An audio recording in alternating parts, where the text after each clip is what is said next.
Wherever you go, whatever you do, throw a little at it. Omax, Vest and Briefs.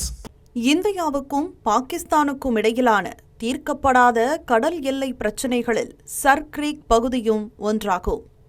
96 kilometre நீளமுள்ள sir Greek பகுதியில் கடல் எல்லை மற்றும் பிரத்யேக பொருளாதார மண்டலங்களை உருவாக்கும் மத்திய அரசின் திட்டம் நீண்ட காலமாகவே தாமதமாகி வருகிறது. சர் கிரீக் மற்றும் ஹராமி நாலாவை சுற்றியுள்ள தெளிவாக வரையறுக்கப்பட்ட எல்லை இல்லாத காரணத்தால் இப்பகுதியில் சட்டவிரோத ஊடுருவல் கடத்தல், சட்டவிரோத மீன்பிடித்தல் மற்றும் போதைப்பொருள் மற்றும் ஆயுத கடத்தல் போன்ற நடவடிக்கைகளும் அதிகரித்துள்ளன. இதற்கிடையே சர்ச்சைக்குரிய இந்த சதுப்பு நிலம் முழுவதும் பாகிஸ்தான் தனது உள்கட்டமைப்புகளையும் படை குவிப்புகளையும் அதிகரித்துள்ளதாக உளவுத்துறை தகவல்கள் தெரிவிக்கின்றன. கூடுதலாக இந்த பகுதியில் பாகிஸ்தான் தனது இராணுவ இருப்பையும் அதிகரித்துள்ளதாக கூறப்படுகிறது. முன்னதாக ஆபரேஷன் சிந்தூர் நடவடிக்கையின் போது ட்ரோன்களை செலுத்தி இந்த பகுதியில் உள்ள உள்கட்டமைப்புகளை தகர்க்க பாகிஸ்தான் எடுத்த முயற்சி தோல்வியில் முடிந்தது. இந்நிலையில் பாதுகாப்புத் துறையிலும் தன்னிறைவு என்ற குறைந்தபட்சம் 60% உள்நாட்டு உள்ளடக்க திட்டத்தின் கீழ் ஏற்கனவே 11 அதிவேக நீர்நில போர் படகுகளை கொள்முதல் செய்ய முன்மொழிவுக்கான கோரிக்கையை பாதுகாப்புத்துறை அமைச்சகம் வெளியிட்டுள்ளது.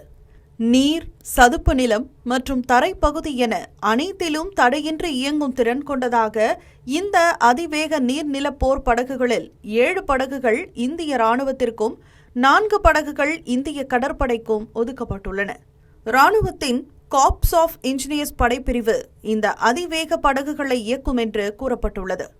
சுமார் 1560 கிலோ எடையை தாங்கக்கூடிய ஒவ்வொரு படகும் 2 பேர் கொண்ட குழுவினர் உட்பட முழுமையாக போர் உபகரணங்கள் அணிந்த 12 வீரர்களை ஏற்றி செல்லும் திறன் கொண்டதாகும். இந்த அதிவேக படகுகள் நீரில் 40 கடல் மைலுக்கும் அதிகமான வேகத்திலும் நிலத்தில் மணிக்கு சுமார் 15 கிலோமீட்டர் வேகத்திலும் செல்லும் என்று எதிர்பார்க்கப்படுகிறது. மேலும் இவை 15 டிகிரி வரையிலான சரிவுகளில் செல்லக்கூடியவையாக உள்ளதால் ஓடை பகுதியின் சவாலான நிலப்பரப்புகளுக்கு ஏற்றவையாக இந்த படகுகள் அமைகின்றன. செயல்பாட்டு திறனை மேம்படுத்துவதற்காக இந்த புதிய தளங்களில் பல்வேறு நவீன கண்காணிப்பு மற்றும் தகவல் தொடர்பு அமைப்புகள் பொருத்தப்பட்டுள்ளன. அதிவேக செயல்பாடுகளின் போது படை வீரர்களின் பாதுகாப்பை மேம்படுத்துவதற்காக வெடிமருந்துகள் மற்றும் கையெறி குண்டுகளுக்கான பாதுகாக்கப்பட்ட சேமிப்பு இடங்களுடன் அதிர்ச்சியை தணிக்கும் இருக்கைகளும் இந்த படகுகளில் அமைக்கப்பட்டுள்ளன. இந்த படகுகளை பல்வேறு களங்களில் விரைவாக நிலைநிறுத்துவதற்கு ஏதுவாக கனரக டாங்கிகள் ஏற்றி செல்லும் வாகனங்கள் மற்றும் இந்திய விமானப்படையின் IL-76 C-17 உத்திசார் போக்குவரத்து விமானங்கள் மூலமாகவும் கொண்டு செல்ல முடியும் என்று கூறப்பட்டுள்ளது. நாட்டின் மிகவும் பதற்றமான எல்லைப் பகுதிகளில் ஒன்றான சர் கிரீக் பகுதியில் இந்த நடவடிக்கை இராணுவத்தின் கண்காணிப்பு மற்றும் செயல்பாட்டு திறன்களை அதிகரிக்கும் என்று கூறப்பட்டுள்ளது. இந்த மாதிரி யூஸ்ஃபுல்லான இன்ஃபர்மேஷன்ஸை தெரிஞ்சுக்க தமிழ் ஜனம் சேனலை சப்ஸ்கிரைப் பண்ணுங்க.